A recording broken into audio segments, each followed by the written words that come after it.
ختم نبوت کے حوالے سے آج انشاءاللہ احادیث مبارکہ کا بیان کریں گے۔ نبی پاک صلی اللہ علیہ وسلم نے خود اپنے خاتم النبیین ہونے کا بیان سرکار نے فرمایا، تو سب سے پہلی حدیث حضور صلی اللہ علیہ وسلم فرماتے ہیں ان ابی ہریرہ، یہ روایت ہے حضرت ابو ہریرہ سے، آپ فرماتے ہیں ان رسول اللہ صلی اللہ علیہ وسلم، حضور علیہ السلام نے فرمایا قال ان مثلی و مثل الانبیاء من قبلی، بے شک میری اور مجھ سے پہلے انبیاء کی مثال کمثل رجل، ایک ایسے شخص کی ہے کہ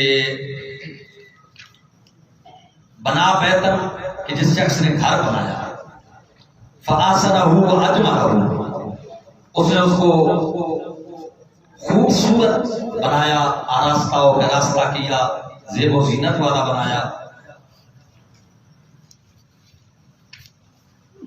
الا موضع نبض، مگر اس محل سے اس نے ایک اینٹ کی جگہ کو چھوڑ دیا، من زاویۃ، ایک کونے سے، فجعل الناس یطوفون بہ، تو لوگ دور دور سے آتے ہیں اور آ کر اس محل کی زیارت کرتے ہیں، اس کو دیکھتے ہیں، وَيَعْجَبُونَ لَهُ، اور جب دیکھتے ہیں تو خوش ہوتے ہیں، خوش ہوتے ہیں اس عمارت کی خوبصورتی کو دیکھ کر، اور وَيَقُولُ، کہتے ہیں حَلَّا وُضِعَ هَٰذِهِ الْأَرْضِ، کہتے ہیں کہ کاش یہ جو ایک اینٹ کی جگہ چھوڑی نہیں ہے یہ بھی نہ چھوڑی ہوئی ہوتی تو یہ بہت زیادہ خوبصورت ہوتا۔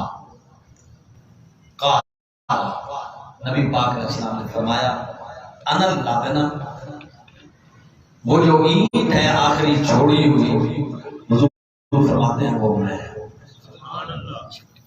وَأَنَا خَاتَمُ النَّبِيِّينَ، اور میں سب سے آخری نبی ہوں۔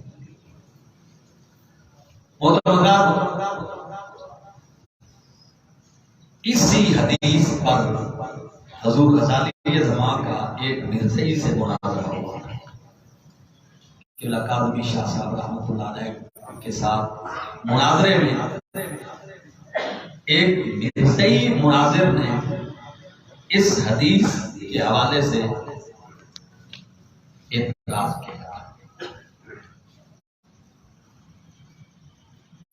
حضور غزالی زمان نے یہ حدیث پیش کی تھی کہ دیکھیے قصر نبوت جو ہے وہ مکمل ہو چکا ہے، ایک اینٹ کی جگہ باقی تھی، نبوت کا محل تکمیل ہونے میں ایک اینٹ کی جگہ باقی تھی، اور وہ جگہ حضور صلی اللہ علیہ وسلم نے دان دی، لہذا تم جیسی نہیں۔ تو اس مرزئی نے کہا تھا کاظمی صاحب عمارت کو رنگ و روغن کی ضرورت تو ہوتی ہے، تو چلو اگر اینٹ کی جگہ خالی نہیں ہے تو رنگ و روغن کی ضرورت ہے، اب نہ اس نے پہلے کہا کہ پلستر کی ضرورت ہوتی ہے، تو ہمارے مرزا صاحب کو نبوت کے محل میں بطور پلستر ایڈجسٹ کر لیا جائے، بطور پلستر ایڈجسٹ کر لیا جائے، جس طرح عمارت کے مکمل ہونے کے لیے پلستر کی ضرورت ہوتی ہے، تو مرزا نبوت کے محل کے لیے ایسا نبی ہے جو بطور پلستر استعمال ہو جائے۔ تو غزالی زمان نے اس کے جواب میں فرمایا کہ آپ نے حدیث پہ غور نہیں کیا، فآسنہ کے لفظ ہے، اور آسنہ اسی وقت ہوتا ہے جب عمارت پر پلستر بھی ہو، کیونکہ پلستر کے بغیر عمارت خوبصورت نہیں ہوتی، تو یہ حسنہ کے لفظ ہے، لہذا پلستر بھی ہو چکا ہے، تو تمہارا مرزا بطور پلستر بھی استعمال نہیں ہو سکتا۔ اس نے کہا اچھا جی پلستر کے طور پر اگر استعمال نہیں ہو سکتا تو رنگ و روغن کے طور پر استعمال کر لو، یعنی عمارت کو رنگ و روغن کی ضرورت بھی تو ہوتی ہے، تو مرزے کو نبوت کے محل میں بطور رنگ و روغن کے اگر استعمال کر لیا جائے تو اس میں کیا مذاکرہ ہے؟ تو قبلہ کاظمی شاہ صاحب رحمۃ اللہ نے فرمایا کہ رنگ و روغن تب ہوتا ہے جب عمارت میں جمال آتا ہے. اجمل کے لفظ بھی ہے جس کا مطلب یہ ہے کہ نبوت کا یہ بحال پلستر بھی ہو چکا ہے، رنگ و روغن بھی ہو چکا ہے. تمہارا مرزا اب کسی طور پر بھی اس بحال میں ایڈجسٹ نہیں کیا جا سکتا. تو وہ مرزا ہی جو تھا وہ شکست کھا کر بھاگ گیا. دوسری حدیث سنیں، نبی پاک صلی اللہ علیہ وسلم ارشاد فرماتے ہیں، اور یہ جو حدیث ہے یہ بھی حضرت ابو ہریرہ سے ان ابی ہریرہ رضی اللہ عنہ، حضرت ابو ہریرہ سے روایت ہے ان رسول اللہ صلی اللہ علیہ وسلم قال، نبی پاک صلی اللہ علیہ وسلم فرمایا فضلت علی الانبیاء بست، مجھے نبیوں پر 6 چیزوں کی وجہ سے فضیلت دی گئی ہے. یہ 6 کا حصر نہیں ہے کہ حضور علیہ السلام صرف 6 وجوہات کی بنیاد پر نبیوں سے جو ہے افضل ہے، یہ 6 چیزوں میں افضل ہے. یہ اس میں حصر نہیں ہے. عربی زبان میں اس طرح کی گفتگو جو ہوتی ہے وہ چلتی رہتی ہے. سمجھے؟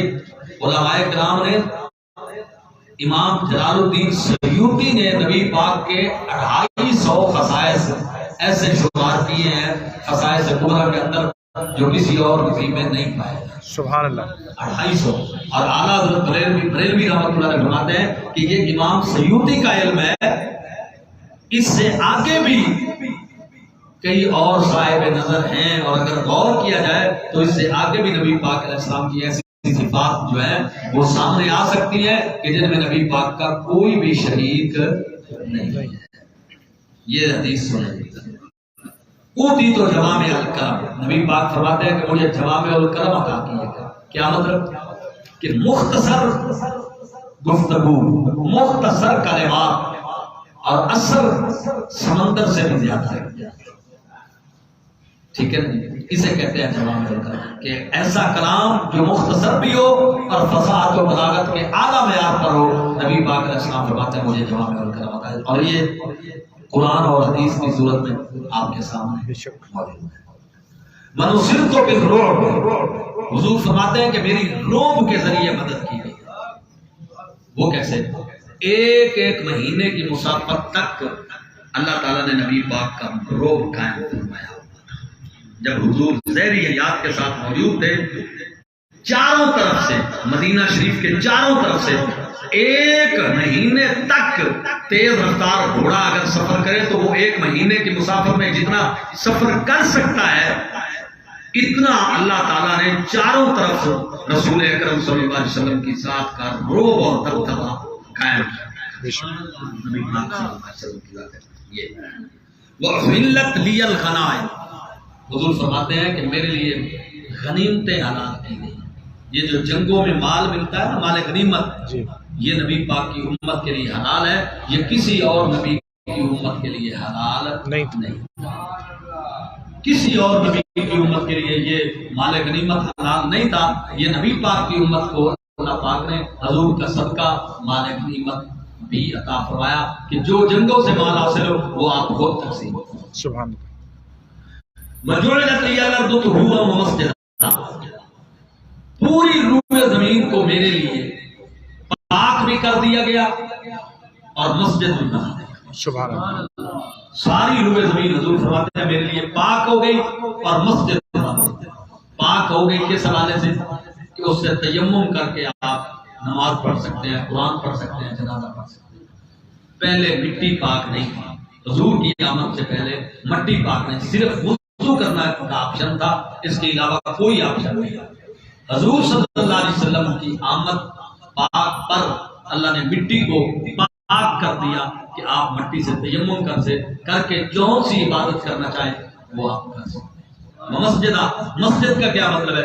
مسجد کا یہ مطلب ہے کہ زمین پر جتنی پاک جگہ ہیں، صرف بیت الخلا کی جگہ چھوڑ کر، گندگی کی جگہ چھوڑ کر، باقی جتنی زمین ہے وہ ساری کی ساری مسجد ہے. کیا مطلب؟ پوری زمین پر آپ جہاں نماز پڑھنا چاہیں آپ نماز پڑھ سکتے ہیں. پوری زمین پہلے یہ نہیں تھا. صرف عبادت گاہ میں مسجد مطلب ہے نماز ہوتی تھی. جو عبادت گاہ وہ 50 میل دور ہو وہ 30 میل دور ہو، وہ 40 میل دور ہو، عبادت گاہ میں جا کر نماز پڑھی جاتی تھی، اس کے علاوہ کہیں بھی نماز نہیں پڑھی جا سکتی تھی۔ رسول کا امتی کھیتوں میں پانی لگائے پھر رہا ہو اور نماز کا ٹائم ہو جائے اور جماعت میں شامل نہ ہو سکتا ہو تو وہاں کھیتوں میں اگر وہ نماز پڑھنا چاہے تو رسول اللہ کی برکت سے وہاں بھی نماز۔ سبحان اللہ۔ وَأُرْسِلْتُ إِلَى الْخَلْقِ كَافَّةً، پوری مخلوق کی طرف میں رسول ہوں۔ کائنات میں کوئی مخلوق ایسی نہیں جس کی طرف میری رسالت عام ہے۔ ساری کائنات میں جتنی مخلوقات ہیں حضور علیہ السلام فرماتے ہیں میں سب کا رسول ہوں۔ یہ بھی نبی پاک کی خصوصیت ہے، باقی کوئی نبی پوری کائنات کی طرف مبعوث نہیں ہوا حضور علیہ السلام کا۔ یہ حلقہ نبوت ہے، یہ حضور کی نبوت اور رسالت کا ایریا ہے، سبحان اللہ۔ یہ حضور کی نبوت اور رسالت کی رینج ہے کہ کائنات کا کوئی ذرہ بھی نبی پاک کی نبوت سے باہر نہیں۔ وَخُتِمَ بِهِ النَّبِيُّونَ، اور اللہ نے میرے اوپر نبیوں کا سلسلے کا اختتام۔ سبحان اللہ، سبحان اللہ۔ اب میرے علاوہ کوئی اور نبی نیا نہیں۔ ہاں جی، آگے سنیں جی، اس حدیث کی کئی اور طرق بھی ہیں لیکن اس سے آگے سنیں نبی پاک صلی اللہ علیہ وسلم۔ یہ جو حدیث ہے یہ حضرت عبداللہ ابن عباس رضی اللہ تعالیٰ عنہ، یہ حضور کے چچا کا بیٹا ہے۔ یہ ایک دن اما عائشہ کے حجرے میں حضور کے ساتھ آیا۔ یہ حسنین کریمین سے بڑے تھے۔ نبی پاک کی ظاہری حیات طیبہ میں ان کی عمر 14-15 سال تھی اور حسنین کی عمر 6 اور 7 سال تھی۔ امام حسن پاک کی عمر مبارک آج 15واں روزہ تھا ہاں جی، مولا حسن کا آج یوم بدر۔ ہاں جی، امام حسن علیہ السلام۔ تو امام حسن کی عمر شریف 7 سال تھی اور مولا حسین کی عمر 6 سال تھی، 1 سال کا وقفہ تھا۔ اور ان کی عمر نبی پاک علیہ السلام کی ظاہری حیات طیبہ میں تقریباً 14-15 سال تھی اور یہ اکثر حضور کے پاس رہتے تھے، سبحان اللہ، حجروں میں رہتے تھے سبحان اور چچا کے بیٹے تھے، بڑی محبت کرتے تھے نبی پاک۔ یہ کہتے ہیں کہ ایک دن حضور حجرہ شریف میں نماز پڑھ رہے تھے۔ یہ اما عائشہ صدیقہ کا جو حجرہ پاک ہے جہاں آج نبی پاک کا صلی مقام اللہ ہے، علیہ وسلم۔ واحد بی بی ام المومنین عائشہ صدیقہ ہے کہ جن کے حجرے میں نبی پاک کا روضہ بنا ہے۔ سبحان اللہ۔ یہ اما عائشہ صدیقہ کا اعزاز ہے۔ پیر میر علی شاہ صاحب نے کہا ہے نا، حجرے تھی مسجد آؤ ٹھولن، نوری جھاگ دی کارن سارے سکن، دو جگ اکھیاں رات فرش کرن، سب انس و ملک حوراں پریاں۔ مشہور زمانہ کلام ہے آج سکھ متران دی بدھیری ہے، اس میں اسی حجرے کا ذکر ہے جو اما عائشہ صدیقہ کا حجرہ ہے اور نبی پاک صلی اللہ علیہ وسلم کا مزار پر انوار۔ سبحان اللہ۔ حضرت عبداللہ ابن عباس کہتے ہیں یہ حدیث بڑی قابل توجہ ہے، بڑی قابل توجہ ہے۔ جلس ناس من اصحاب رسول اللہ، حضور علیہ السلام کے صحابہ مجمع کی شکل میں بیٹھے تھے جیسے آپ اور میں بیٹھے ہیں، اجتماع کی شکل، ینتظرونہ، نبی پاک کا انتظار کر رہے تھے۔ قال فخرج، حضرت عبداللہ ابن عباس کہتے ہیں کہ نبی پاک حجرے سے تشریف لائے، حتی اذا دنا منہم، یہاں تک کہ ان کے قریب ہو گئے، سمعہم، انہیں نہیں پتا تھا کہ نبی پاک تشریف لا رہے ہیں، یتذاکرون، وہ آپس میں بات چیت کر رہے تھے۔ صحابہ کرام آپس میں بات چیت کر رہے تھے۔ کیا کر رہے تھے؟ تو نبی پاک ان کی حدیث کو، ان کی گفتگو کو سننے لگ گئے اور حضور نے ظاہر نہیں کیا کہ میں آ گیا، حضور خاموشی سے کھڑے ہو گئے اور سننے لگ گئے کہ یہ کیا کیا کہتے ہیں۔ قال بعضهم، بعض نے کہا عجبا ان اللہ الجد ان اللہ اتخذ من خلقہ خلیلا، بڑی عجیب بات ہے کہ اللہ نے اپنی مخلوق سے خلیل بنایا ہے، اور خلیل کس کو بنایا ہے؟ اتخذ ابراہیم خلیلا، حضرت ابراہیم علیہ السلام کو اللہ نے خلیل۔ سبحان اللہ۔ یہ نبیوں کے تذکرے کی محفل تھی، سبحان اللہ. آج لوگ حضور کے ذکر کی محفل کو بدعت کہتے ہیں.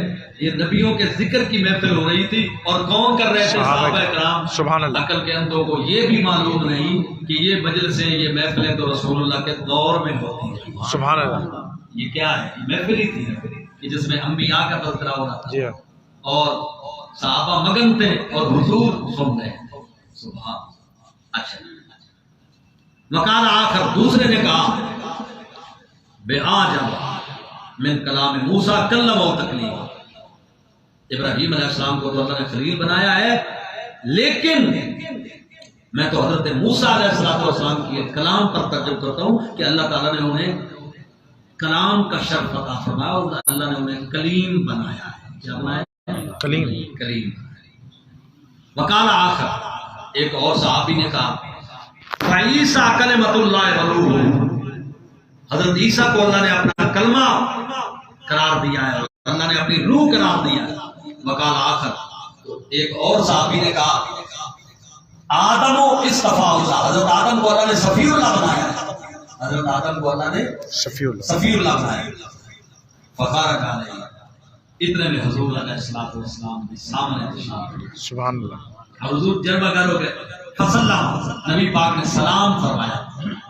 وقال انہوں نے جواب دیا اور حضور نے کہا قد سمعت کلامکم میں نے تمہاری ساری گفتگو سن لی. میں نے تمہاری ساری گفتگو کو سماعت فرما لیا. وعجبکم میں نے پسند کیا ہے. بڑی اچھی گفتگو تم نے کی. ٹھیک ہے جی. اس کا مطلب کیا ہوا بھائی انبیاء کے ذکر کی محفل ہو تو حضور کی پسند فرمائی ہوئی محفل ہے. ٹھیک ہے نا جی. اچھا انا ابراہیم خلیل اللہ. حضور نے کہا بالکل صحیح ہے حضرت ابراہیم اللہ کے خلیل ہے. وہ کذالک اور اسی طرح حضرت ابراہیم اللہ کے خلیل ہے. وہ موسیٰ نجی اللہ اور حضرت موسیٰ اللہ کے نجی ہے. وہ کذالک اور اسی طرح وعیسیٰ روح اللہ وکلمتہ اور حضرت عیسیٰ اللہ کی روح ہے اللہ کی خاص روح ہے اور اس کا کلمہ ہے. وہ کذالک اور یہ بھی اسی طرح ہے. وآدم اصطفیٰ اللہ اور حضرت آدم صفی اللہ ہے. وہ کذالک اور یہ بھی اسی طرح ہے. لیکن غور سے سن لو الا وانا حبیب اللہ. اللہ کا حبیب صرف میں ہی ہوں. سبحان اللہ. سبحان اللہ. الا وانا حبیب اللہ. اللہ کا حبیب میں ہی ہوں.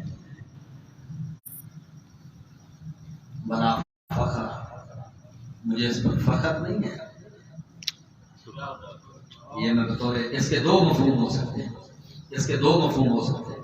ایک مفہوم اس کا یہ ہو سکتا ہے کہ میں یہ بات بطور فخریہ نہیں کہتا, میں تحدیث نعمت کے طور پر کہتا ہوں. ایک چیز. اور دوسرا یہ بھی ہو سکتا ہے کہ مجھے اس منصب پر فخر نہیں. منصب کو اس بات پر فخر ہے کہ وہ میرے کھاتے پڑ گئے. سبحان اللہ. وہ میرے کھاتے میں یعنی مجھے منصب پر فخر نہیں, منصب کو میرے اوپر فخر ہے. اس کا دوسرا مطلب یہ ہے. اچھا پھر حضور نے فرمایا وَأَنَا حَامِلُ لِوَاءِ الْحَمْدِ. قیامت کے دن حمد کا جھنڈا میرے ہاتھ. سبحان اللہ. بنا فخر. اور یہ بات بھی میں بطور فخر نہیں کرتا. جڑی آج جلدی کی تھی وہ ٹائم تلاؤنا. اچھا بلا فخر یہ بات بھی میں بطور فخر نہیں کہتا. وَأَنَا أَوَّلُ الشَّافِعِينَ. قیامت کے دن سب سے پہلے شفاعت کرنے والا بھی میں ہوں. سبحان اللہ. سبحان اللہ. اور آگے کیا کہا؟ سبحان اللہ. اگلی ضمانت دیکھیں. وَأَوَّلُ مُشَفَّعٍ يَوْمَ الْقِيَامَةِ.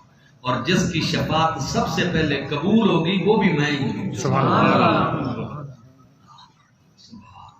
یوتی کا ربوں کا داستان فتردہ تھی پوری آسان لجپال کرے سی پاسسا وشفا شفا سیدہ. آج سکر متران دی بدے رہی ہے. وَأَنَا أَوَّلُ مَن يُحَرِّكُ حَلَقَ الْجَنَّةِ. اور میں ہی سب سے پیدا ہوں گا جو جنت کا دروازہ کھٹکھٹاتا ہوں. سبحان اللہ. جنت کا دروازہ بھی سب سے پہلے میں ہی کھٹکھٹاتا. فَيَفْتَحُ اللَّهُ لِي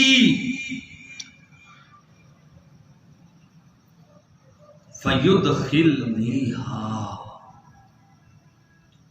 اللہ میرے لیے کھولے گا اور مجھے اس میں داخل کرے گا. وَمَعِي فُقَرَاءُ الْمُؤْمِنِينَ، اور میرے ساتھ میرے غریب امتی ہوں. سبحان اللہ، سبحان اللہ.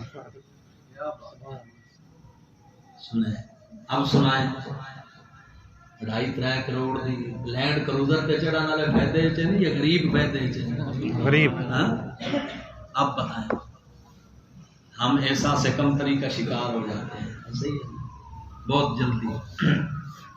یہ دیکھیں وَمَعِي، حضور کے ساتھ جنت میں داخل ہوں گے فقراء المومنین، میری امت کے فقیر، سبحان اللہ.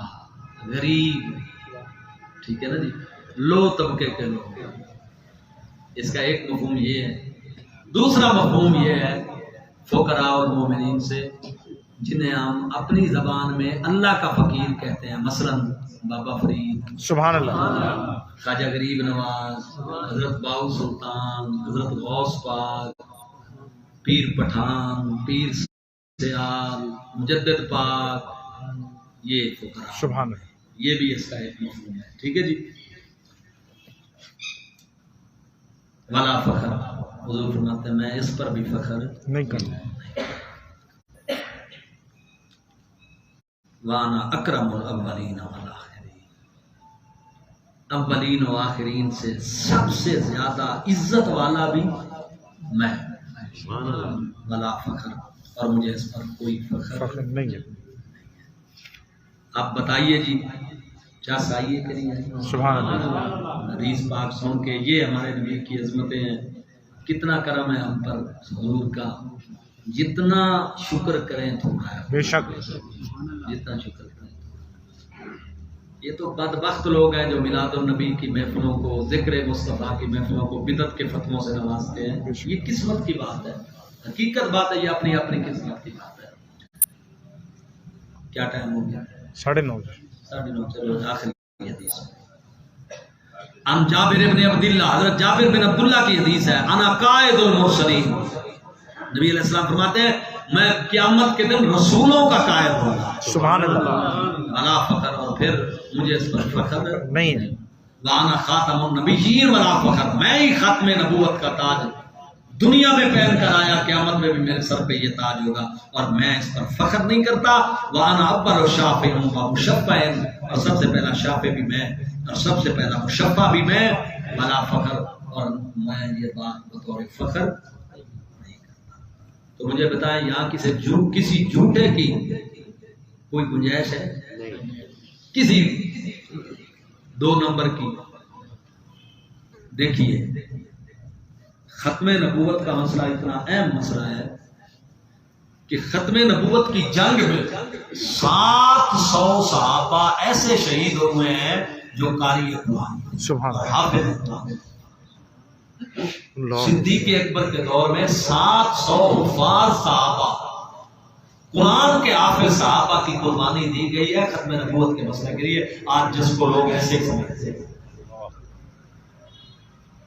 صدیق اکبر پاک وہ شخص ہیں جن کی عظمت کو لاکھوں کروڑوں سلام ہو کہ جنہوں نے یک وقت 3 محاذوں پہ جنگ لڑی اور تینوں پہ کامیاب ہوئے. زکوٰۃ کے منکروں کے خلاف بھی لڑے، ختم نبوت کے ڈاکوؤں کے خلاف، اور ختم نبوت کے صرف ایک نہیں تھا، 3 ڈاکو تھے اس دور میں، اور 1.5 لاکھ فوج تھی ان کے پاس جن سے صدیق اکبر لڑے. اور صدیق کا بیٹا امام شاہ احمد نورانی صدیقی سبحان اللہ. 1973 میں پاکستان کی قومی اسمبلی میں ختم نبوت کا مقدمہ لڑا اور مرزائیوں کو کافر قرار دلوایا. مولانا شاہ احمد نورانی صدیقی رحمۃ اللہ علیہ حضرت صدیق اکبر کی اولاد تھے، بے شک. اور قرارداد کا سہرا انہی کے ساتھ ہے. تو جس جنگ کو باپ نے شروع کیا تھا اس جنگ کو بیٹے نے پائے تکمیل تک پہنچایا، اور مملکت خدا داد پاکستان میں مرزائیوں قادیانیوں کو نیشنل اسمبلی سے کافر ڈکلیئر کروایا. یہ امام شاہ احمد نورانی صدیقی رحمۃ اللہ علیہ کا اللہ تعالیٰ کیونکہ وقت بالکل تھوڑا ہے اس لیے بس انہیں حدیث مبارکہ پر، جیسے حدیث ایک اور بھی ہے کہ 30 قذاب حضور نے فرمایا پیدا ہوں گے میرے بعد میری امت میں جو میری ختم نبوت کے ڈاکو ہوں گے یہ، لیکن یہ آپ اس چیز کو نوٹ رکھیں اور ہمیں ایکسپرٹ ہونا چاہیے مرزائیوں بدبختوں کے حوالے سے، ہم ختم نبوت کے ہر مسلمان کو علم بردار ہونا چاہیے۔